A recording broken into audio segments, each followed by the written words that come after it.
Olá, alunos! Vamos então nessa aula de 28ª, que estamos aqui nesse sabuletivo, vamos falar um pouco mais de conservação de energia, né? O que é de fato conservação de energia e tal, certo? Geração de energia, destacar um pouquinho mais, antes mesmo de entrar naquelas partes de exercícios cabulosos e tal. Então, let's go, vamos a respeito aqui nessa aulinha. Pois bem, nós vimos até o momento na aula passada, né? O que é energia na física, né? Tá no card aqui, se você perdeu, cai de paraquedas.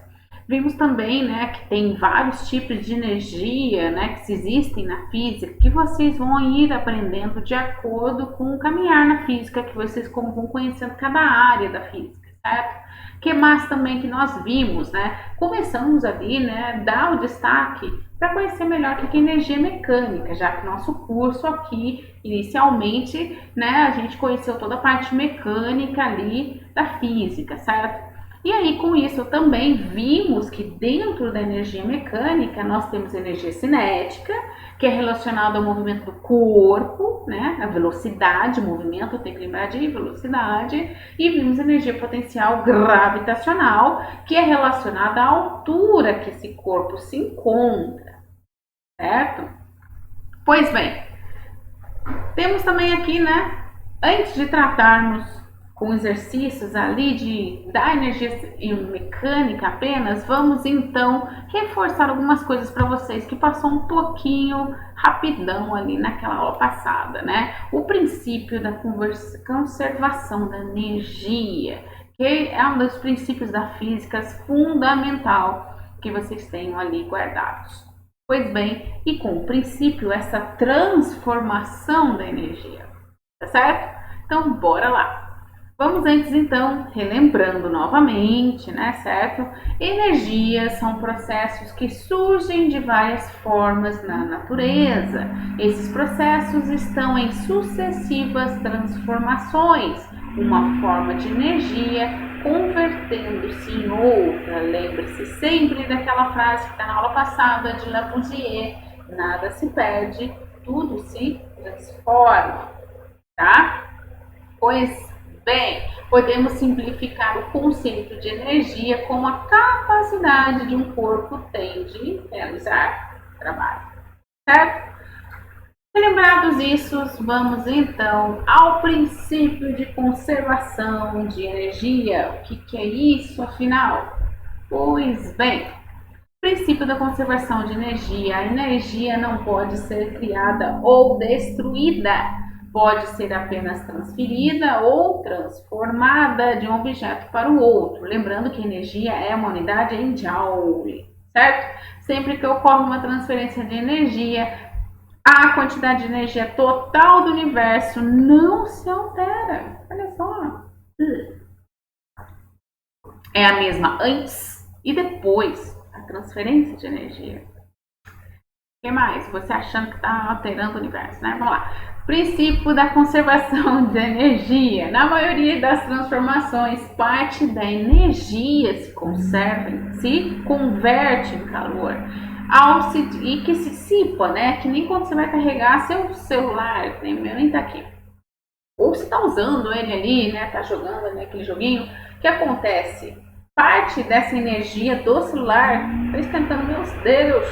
Ou seja, ele converte em calor. Parte da energia de qualquer coisa se converte em calor e esse calor se dissipa caoticamente. Você consegue aproveitar esse calor enquanto está jogando? Você joga ali um ovão e faz um frito? Não, professor, se você soubesse como esquenta no videogame, não faz. Você faz isso? Não, não faz, porque esse calor se dissipa tão caoticamente assim que não dá para você aproveitar, né?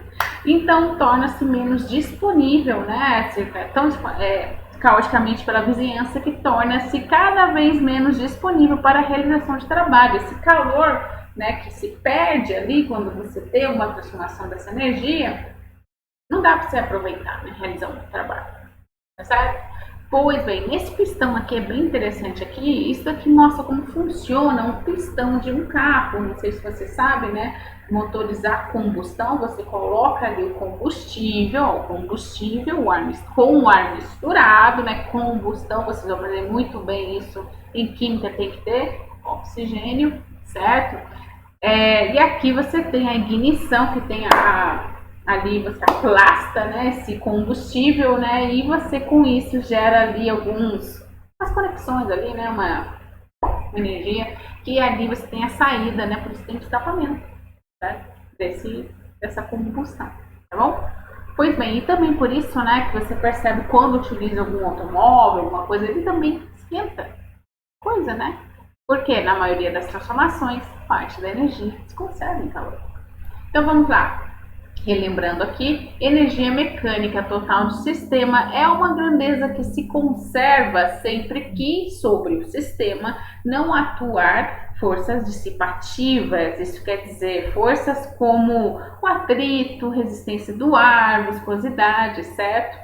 Então não tem isso. Mas a gente vai usar aqui na energia mecânica, certo? Que a gente tem que lembrar, e a gente viu nas aulas passadas, que energia mecânica é a soma da energia cinética, certo? Com energia potencial gravitacional. E apareceu também ali nos comentários que a gente veria uma potencial elástica. Porém, essa daqui vocês vão conhecer mais para frente. Energia mecânica é o que? É energia cinética mais energia potencial. A energia potencial elástica, que também estaria nessa soma, vocês mais para frente vão conhecer. Não agora, não neste ano. Pois bem, aqui tem até um exemplo como você tem as três envolvidas da energia mecânica, cinética, potencial e elástica. Porque, olha só, na primeira fase que está nosso querido atleta correndo ali, ele está correndo com seu bastão, certo? Para o salto em vara, ele está ali com sua vara correndo. O que ele está fazendo? Ele está em movimento, então ele tem uma energia cinética, certo? Nós sabemos que energia cinética é massa vezes velocidade ao quadrado dividido por 2. E aí, na segunda parte, quando ele vai se impulsionar a saltar ali o sarrafo, o que acontece? Essa vara ela tem uma certa elasticidade também. Por isso que aí aparece a potencial elástica, ela tem uma flexibilidade. Mas também quando ele chega nessa altura, nesse voo, o que acontece quando ele chega lá em cima? Bem quando ele está passando aqui o sarrafo, ele está associado a uma altura, certo? Tanto é que o medalhista ali em questão é quem consegue mais alto passar o sarrafo sem derrubá-lo. E essa altura aqui que faz nos lembrar energia potencial gravitacional, porque ela está associada à altura, à posição que esse corpo está em relação a geralmente a superfície da Terra, né? Se você quiser fazer experimento na Lua, a gravidade tem que ser o que está na Lua. Mas geralmente todo mundo aqui a gente vai fazer o experimento na Terra, certo? Tranquilo? Ele mostra tudo como você tem toda a energia mecânica atuando no movimento de um simples atleta ali, no salto com vara. Boa lá. Acho que agora você não vai perceber as coisas um pouquinho diferentes, certo? Assim, espero. Pois bem, continuado isso, vamos falar da geração de energia, né? O consumo de energia no mundo cresceu de maneira significativa, mais ainda agora com esses períodos pandêmicos, né? Todo mundo em casa e tal, né? Os avanços tecnológicos. A intensa atividade industrial e o grande número de veículos automotivos são os principais responsáveis pela emissão de efluentes particulados na atmosfera, destacando seu composto de chumbo, devido aos combustíveis, e o monóxido de carbono. Mono quer dizer um só óxido de oxigênio de carbono, um CO só, né? Entre outros. Toda a geração de energia, seja a partir de fontes não renováveis ou renováveis, causa impactos ambientais com maior ou menor intensidade. Então, não venha me dizer que você utilizando fontes renováveis, você não causa impacto no ambiente. De qualquer jeito você causa, tá bom? Mas, diante dessa realidade, a sociedade contemporânea está em seu dilema: geração de energia versus consumo. Então vamos ver mais sobre transformação de energia, porque é uma questão energética de um país está intrinsecamente ligada às políticas socioeconômicas e ambientais. Então vamos lá. Geração de energia aqui eu mostro até um diagrama, né? Um bem resumidão dos tipos de energia que você pode consumir. Os domínios dos meios de produção de energia tornou-se indispensável para o crescimento econômico. Qual será o melhor caminho? para solucionar essa questão energética. Você tem petróleo, carvão, gás natural, biomassa, energia eólica, hidráulica, onda, solar, geotérmica, e aqui a gente tem nessas tinhas toda a destinação de cada tipo de energia, tá certo? Vamos falar isso mais a respeito de geração e agora transformação de energia. Antes disso, você tem que saber quais são as fontes primárias de energia. Você, nas fontes primárias de energia, você tem fontes não renováveis. O que seriam aquelas? São aquelas que se esgotam com o uso. Foram necessários milhões de anos para a sua formação sob condições específicas da história geológica da Terra, que dificilmente se voltarão a repetir. Portanto, apresentam um suprimento limitado. E, por exemplo, nós temos os combustíveis fósseis, petróleo, carvão mineral, xisto, minerais energéticos e radioativos, urânio, plutônio e tório, tá? Também você tem nessa questão. Agora, das fontes primárias de energia, nós também temos as fontes não renováveis, que são aquelas que têm a possibilidade de se renovar. Mas lembre-se, mesmo que sejam renováveis, elas também causam impacto no ambiente. Então vamos lá, quais são elas? Elas são recompostas em curto espaço de tempo, por exemplo, biomassa, que é o resultante do material orgânico em compostagem, nós temos energia solar, nós temos a eólica, a das marés e a hidráulica. E vamos falar um pouco mais a respeito de cada uma. Transformação da energia. Pois bem, a energia, como a gente viu pelo princípio da lei de conservação da energia, a eletricidade pode ser gerada a partir de algumas fontes primárias, e entre elas podemos destacar: da energia mecânica se utiliza a água, a energia térmica utiliza o sol, a energia eólica, o vento, a energia nuclear, os átomos radioativos, e temos também a célula a combustível, que é o exemplo que você tem aí no seu celular, né, naquelas pilhas. Deixa uma pilha estufar, sai um combustível da pilha, né, mas são reações químicas que você tem ali nessas células ali minúsculas de combustível, correto? Pois bem, vamos falar um pouco da energia mecânica, a hidrelétrica. Como que ela é? A produção de energia aproveitando recursos naturais de queda d'água proporcionada pela geografia do relevo de determinadas regiões. Nesse processo está envolvida quem? Energia mecânica, porque nós vamos usar o potencial gravitacional dessa queda e a cinética, que vai ser transformada em energia elétrica. Professora, eu vi energia potencial ali, mas e a cinética? Espera aí que já vou explicar aqui, que vai ficar mais fácil no próximo slide. Olha só, nós sabemos, né, que a energia nunca pode ser destruída ou criada. Então, o princípio de conservação que a gente falou ali nos primeiros slides dessa aula, o que ocorre é que a energia está em constante transformação, se apresentando de diversas formas, certo? Na hidrelétrica, né, você entendeu que precisa de uma queda de água. Aí, por isso tem até um impacto ambiental, né? Muitas das vezes você mexe no relevo ali da cidade, do lugar que está ali aquela hidrelétrica, certo? Mas, pois bem, tirando isso, olha só, a energia gravitacional contida ali na represa, olha como você tem aqui no GIF. Você tem aqui a energia contida aqui na represa, certo? Está passando ali uma queda d'água, né? Essa energia gravitacional. Quando ela desce, ela vai se transformar em energia cinética, porque nessa descida, tá vendo? Você tem umas turbinas aqui. Essas turbinas, com a descida da água, elas se movem. Se eu tenho movimento, eu tenho energia cinética. E essas pastas desses movimentos das turbinas ao gerador, que converte isso aqui, nosso querido gerador, para energia elétrica. Vamos lá. Lembrando, pelo princípio da lei geral da conservação da energia, a energia nunca pode ser destruída ou criada, ela está em constante transformação. Beleza? Eu não sei se vocês já jogaram algum joguinho de criação de cidade. Agora a Sky Citylines não é tão... É legal, fiquei viciado um tempo. Mas tem o SimCity, que é um dos mais antigos. Você podia até mexer no relevo, fazer ali as hidrelétricas, certo? da cidade, nessa não tem essa facilidade. Tem ali para você colocar hidrelétrica, mas é um pouquinho mais trabalhoso.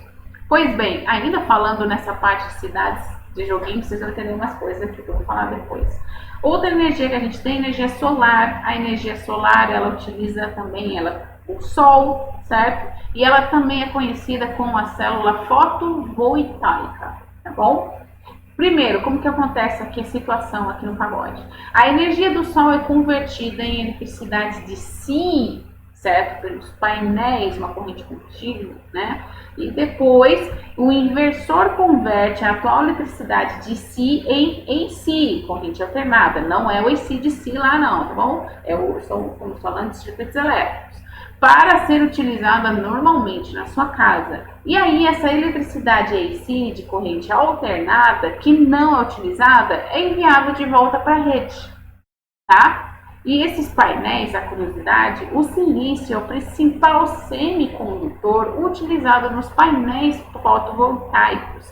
É o segundo elemento mais encontrado na superfície terrestre. Aí você fala, mas professor, isso aí não causa nenhum impacto? Olha só, você precisa de uma plaquinha ali, por exemplo, ou se você tem na sua casa, pergunte ao seu responsável se aquela célula fotovoltaica te alimenta 100% a energia da sua casa. Não, não alimenta. Tem muitas cidades que tem até, certo, como se fosse fazenda, mas são vários painéis, principalmente em zonas desérticas, né, ou em zonas que não são habitáveis. Aí você tem uma distribuição de painel, ou seja, você está ocupando um espaço ali, correto? Na qual tem até participação ali que você pode comprar sua célula fotovoltaica e ter essa alimentação na sua casa. Mas nesse ponto você precisa de espaço e de um baita espaço para que essa energia solar te supra 100%, tá bom? Pois bem, depois temos a energia eólica, que é a usina eólica, que utiliza os ventos, certo? E o que acontece aqui? Capta por sistemas de hélice, a energia eólica é transformada em eletricidade nos aerogeradores. Seu aproveitamento ocorre através da conversão da energia cinética de translação e energia cinética de rotação. Lembra que a gente viu lá nas aulas de astronomia, translação, rotação? Isso também aparece aí. Com o emprego de turbinas eólicas aerogeradoras para a geração de energia elétrica, ou através de cataventos, como eu mostrei na aula passada, e moinhos, né, para trabalhos mecânicos, né? Os primeiros ali que utilizavam o eólico na queda d'água ou ali no moinho, era para fazer alguma coisa ali com os grãos, usar essa energia não para eletricidade, mas para algo mecânico, tá? O grande problema desse também é o ruído. Você vem falar, viu, professora, essa daí não causa nenhum impacto. Causa sim. Vai lá nesse Cities Skyline colocar uma turbina dessa, a vizinhança em volta reclama de ruído. Sim, porque realmente é ensurdecedor o barulho. Uma hélice desse catavento é enorme, está praticamente do tamanho da sua casa, uma delas. Imagina isso girando ali, fazendo aquele barulho. Se você às vezes fica irritado com o barulho do ventilador, imagina esse negócio aí. Então, tá vendo que causa qualquer jeito impacto? Pois bem, depois disso, né, quais outros tipos de energia nós temos de transformação? Nós temos agora também a biomassa, essa é muito famosa aqui no Brasil, utilizada. É uma das fontes novas de energia adoptadas pelo Brasil. Ela é renovável e pouco poluente. Pode ser adquirida a partir de vegetais como cana-de-açúcar e mamona. Contudo, olha só, há debate sobre as grandes áreas que precisam ser desmatadas para o cultivo de sua matéria-prima. Os principais biocombustíveis produzidos dessa fonte são o álcool, a plantação de cana ocupa um lugar do cão, certo? Biogás e biodiesel, tá certo? E o Brasil é um dos países pioneiros para essa parte do álcool, tá? Quando surgiu os carros a álcool na década de 80, se não me engano, no final da década de 80, o Brasil realmente foi pioneiro nisso, tá bom? Pois bem, continuando aqui, temos a querida energia nuclear também. Se você ver esse símbolo aqui, você sabe que está em uma zona nuclear. E o que acontece? A utilização da energia nuclear vem crescendo a cada dia entre vários países envolvidos e outros países também. é uma alternativa menos poluente, permitindo uma geração de uma grande quantidade de energia e instalações de usinas perto de centros comerciais, minimizando o custo da distribuição. Galera, não adianta só produzir, transformar essa energia, você se gasta também nessa distribuição de energia. Tanto é que você sabe muito bem por estudo de causa, né? Quando deu aquele tornado, né, que derrubou algumas torres centrais de distribuição, demorou um tempinho ali para a gente ter tudo de volta, né? Porque negócio ali não é fácil não, além de ser caro, tá bom? Tanto é que acho que ficou ali um dilema quem que ia pagar o pato ali, quem que ia ressarcir o prejuízo, tá certo? E aqui a gente tem a utilização da energia nuclear. Uma observação antes de falar mais sobre isso. Depois do acidente que teve no Japão, acho que foi em 2015, né? Não tenho certeza. Acho que foi 2015. Muito se pensou sobre realmente a utilização da energia nuclear. Porque pensando bem, se o Japão tem toda uma estrutura para terremotos e maremotos, e teve aquele acidente que houve vazamento e eles cientes comunicaram, imagina, estava na beira-mar e o mar com as marés, você acha que todas as águas ficaram conectadas? Não, that's not, certo? Então aí se pensou realmente de fato a preocupação para acidentes que podem vir a acontecer e estão suscetíveis a qualquer momento a algum acidente, certo? Aí o pessoal deu uma desacelerada de usar tanto esse tipo, porque acidentes ocorrem, lembre-se de Murphy, a lei de Murphy, tá? Pois bem, vamos falar da usina termonuclear, que é uma mistura da energia térmica com a nuclear. E como acontece isso? A usina nuclear é uma eficiente geradora de energia, como a gente viu ali no slide passado, através de processo de transformação de alguns núcleos atômicos, certo? Urânio, torônio e actínio.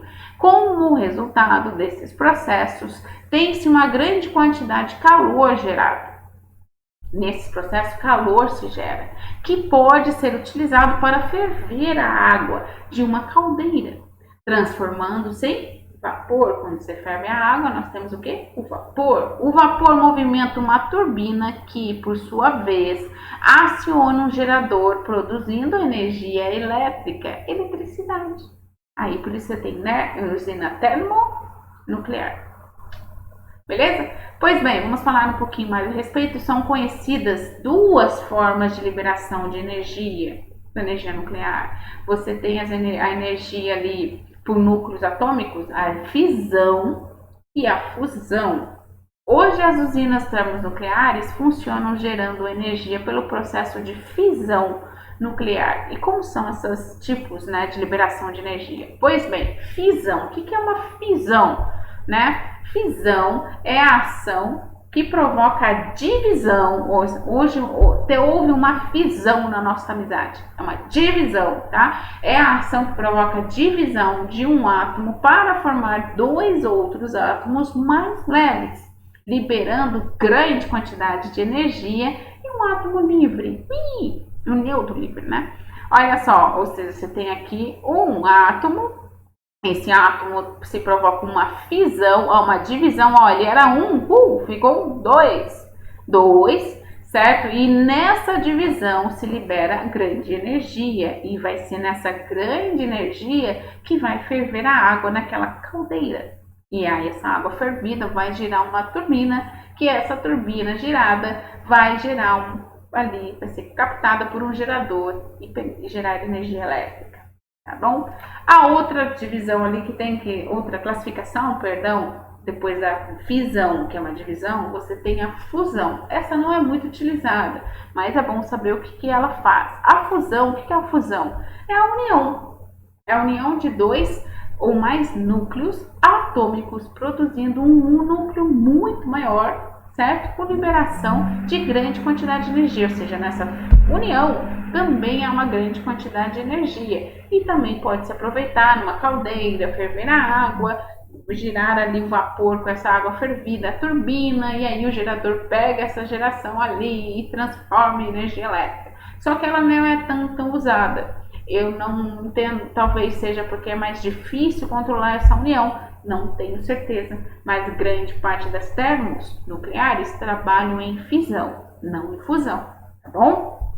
Pois bem, continuando aqui, Vamos já para exercícios. Vocês vão ver, aliás, que vai estar ali a atividade para vocês. Prestem atenção, porque o Enem principalmente adora abordar esses tipos de transformação de energia, falar a respeito, tá? Isso tem que ter aquelas pegadinhas, se você estiver lendo ali como se estivesse lendo qualquer coisa, você não vai perceber ali os lances. Olha só, a energia térmica liberada em processos de fissão nuclear pode ser utilizada na geração de vapor para produzir energia mecânica, que por sua vez será convertida em energia elétrica. Como assim energia mecânica, professora? Lembra? Quando o vapor sobe, gira aquelas turbinas, as turbinas entram em movimento, movimento é energia cinética vem da energia mecânica.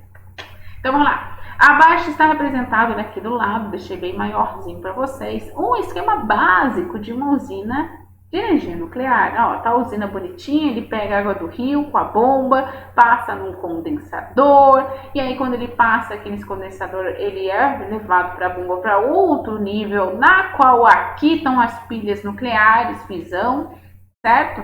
Que aí tem a liberação de energia. Essa água ferve, nesse ferver, esse vapor dessa água é pego, na qual é jogado aqui nessa turbina, que aí gira ali esse vapor, certo? Por causa do vapor, gira essa turbina, e aqui o gerador capta esse movimento da energia mecânica e gera energia.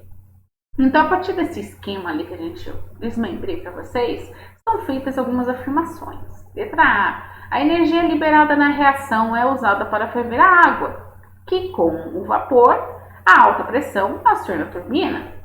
Sim, certo?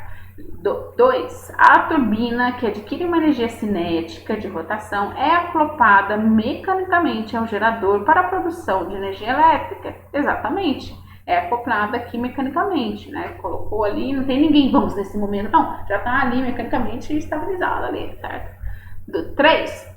A água, depois de passar pela turbina, é pré-aquecida no condensador e bombeada de volta ao reator. Oi? Como que é? A água tá aqui embaixo, passa pela turbina, mas a turbina tá aqui, então a água não passa pela turbina. O que acontece aqui? Quando o vapor vai se condensando, ele cai aqui de volta, certo? Mas não tem nada que passa no condensador, tá meio que viajando e volta ali.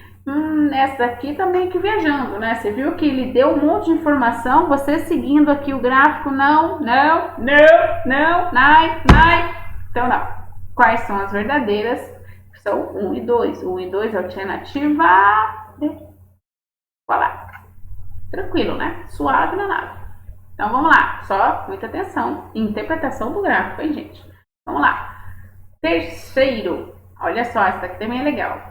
A energia eólica é atualmente a segunda mais comum forma de energia renovável, só perdendo para a hidrelétrica. No entanto, a produção dessa forma de energia depende da existência de ventos.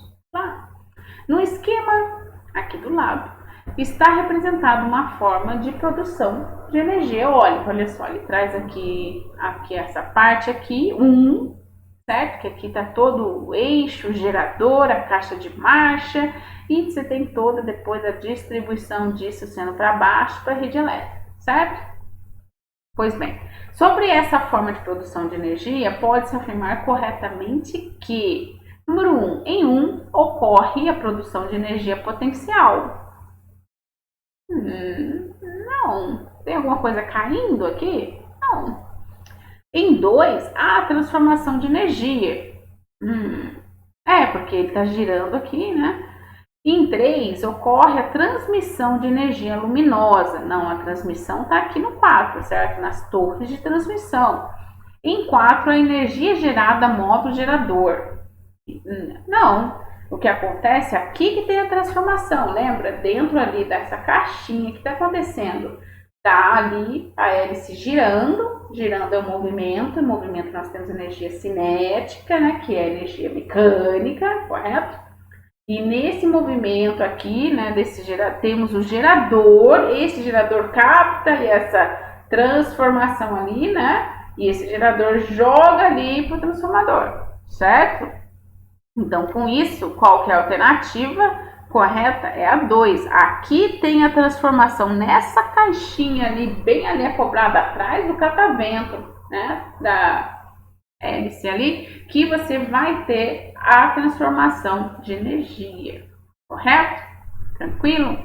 Pois bem, próxima aula, aí sim, nós vamos ter exercícios sobre energia mecânica e energia cinética, principalmente falar um caso bem, é uma aulinha mais curta, né? Ver o caso ali de como funciona de fato uma montanha russa. Até a próxima aula. Beijo!